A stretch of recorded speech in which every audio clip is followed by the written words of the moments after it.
စာသင်ခန်းတစ်ခုလုံးမိသက်ရေပန်းတွေပွင့်ထွက်ပြီးရေတွေနဲ့ဆူရွှဲကုန်ပါတယ်ကျောင်းသားတွေအားလုံးလမ်းဖြတ်ကုန်ပေမဲ့ရှေ့မှာရက်နေတဲ့ဆရာတစ်ကတော့အေးအေးဆေးဆေးပါပဲသူဟာတာမန်ဆရာတယောက်မဟုတ်ဘူးဆိုတာဒီကောင်တွေမသိသေးပါဘူးဟင်နရီဟာအမေရိကန်စစ်တပ်မှနှစ်ပေါင်းများစွာတာဝန်ထမ်းဆောင်ခဲ့တဲ့စစ်ပြန်တယောက်ပါအခုတော့သူဟာဟောင်ကောင်ကိုပြန်လာပြီးတက်ချီအထက်တန်းကျောင်းမှာဆရာအဖြစ်အလုပ်ဆောင်ဝင်ပါတယ်ကျောင်းအုပ်ကြီးကသူ့ကိုအဆိုးဆုံးလို့နာမည်ကြီးတဲ့အခန်းကိုတာဝန်ပေးလိုက်ပါတယ်စာသင်ခန်းထဲကိုသူပထမဆုံးစောင့်ဝင်လိုက်တဲ့အချိန်မှာတော့အခြေအနေကဗရန်ပါရာတွေပါကျောင်းသားအချို့ကအိတ်နေကြတယ်အချို့ကတချင်းဆိုနေပြီးတချို့ကတော့စာသင်ခန်းထဲမှာတင်ရာမင်ချက်တောက်နေကြပါတယ်ဟင်နရီကသူတို့ကိုဂရုစိုက်အောင်စူးစမ်းပေမဲ့ကျောင်းသားတွေကတော့သူ့ကိုလုံးဝမရှိသလိုမျိုးလစ်လျူရှုထားကြပါတယ်ဒါကြောင့်ဟင်နရီကနီလန်ဟောင်းကိုတုံးလိုက်ပါတယ်တက်ရီကွင်းနဲ့ခဲရန်ကိုတုံးပြီးအခန်းထဲကမိသက်ရေပန်းကိုပြစ်ဖောက်လိုက်တာပါအားလုံးရေဆိုကုန်ပြီးထိတ်လန့်သွားတဲ့အချိန်မှသူကပြုံးပြီးနှုတ်ဆက်လိုက်ပါတယ်ဒီလိုနဲ့ဟင်နရီနဲ့လူမိုက်ကျောင်းသားလေးတွေရဲ့အားပြိုင်မှုကစတင်ခဲ့ပါတယ်ကျောင်းသားတွေထဲမှာခေါင်းဆောင်ဖြစ်တဲ့ဂျက်ဟာဆင်းရဲတဲ့အတွက်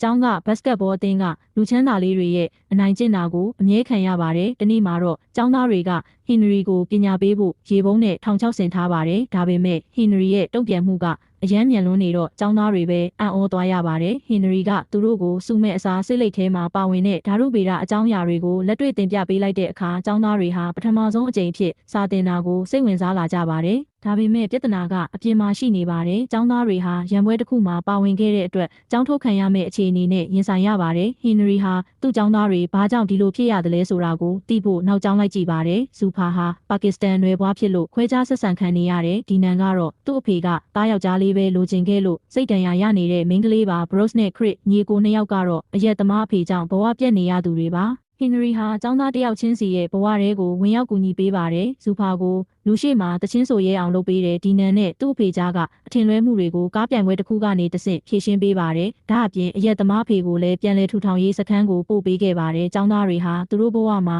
တခါမှမရဘူးတဲ့မေတ္တာနဲ့ဂရုစိုက်မှုကိုဟင်နရီစီကနေရရှိလာပါတယ်။ဒါပေမဲ့ဂျက်ကတော့အန်ဒီရရှိတဲ့လောင်းကစားလောကထဲကိုရောက်သွားပါတယ်။ဂျက်အဖမ်းခံထားရတာကိုသိတဲ့အခါဟင်နရီဟာတယောက်တည်းသွားရောက်ကဲတင်ပါတယ်။စစ်တပ်မှာလေ့ကျင့်ထားတဲ့ပညာတွေနဲ့လူဆိုးအုပ်စုတစုလုံးကိုအလဲထိုးလိုက်ပါတယ်။ဒီသတင်းဟာတကြောင်လုံးမှာပြန့်သွားပြီးဟင်နရီဟာကျောင်းသားတွေရဲ့အချစ်တော်ဆရာကြီးဖြစ်လာပါတယ်။အရင်ကစာမလုပ်တဲ့ကောင်တွေဟာအခုတော့တက္ကသိုလ်ဝင်စာမေးပွဲအတွက်အပြင်းထန်စူးစမ်းနေကြပါပြီ။ကျမဆိုးကထက်ရောက်လာပါတယ်ဘရို့စ်ရဲ့ဆိုးရွားတဲ့စိတ်ပိုင်းဆိုင်ရာအခြေအနေကြောင့်မတော်တဆမှုတစ်ခုဖြစ်ပွားခဲ့ပြီးစိုးရိမ်ရတဲ့အခြေအနေကိုရောက်သွားခဲ့ပါတယ်ဒီကိစ္စကြောင့်မီဒီယာတွေကဟင်နရီကိုအပြစ်တင်ကြပြီးသူ့ရဲ့ဆရာလိုင်စင်အသိမ်းခံရတဲ့အထိဖြစ်သွားပါတယ်ဟင်နရီကျောင်းကထွက်သွားတဲ့အခါကျောင်းသားတွေအားလုံးငိုပြီးကြံရစ်ခဲ့ပါတယ်ဒါပေမဲ့သူတို့ဟာဟင်နရီဂုဏ်ယူရအောင်စာမေးပွဲကိုအကောင်းဆုံးဖြေဆိုဖို့ဆုံးဖြတ်လိုက်ကြပါတယ်စာမေးပွဲနေ့မှာတော့အတိတ်ကဟင်နရီရဲ့ရန်ညိုးဟောင်းရှိတဲ့လူဆိုးကောင်းဆောင်ကကျောင်းသားတွေကိုစာမေးပွဲမဖြေနိုင်အောင်အကြက်ကင်ပါတယ်ဟင်နရီကအချိန်မီရောက်လာပြီးကျောင်းသားတွေကိုလွတ်အောင်လုပ်ပေးလိုက်ပါတယ်ပြီးတော့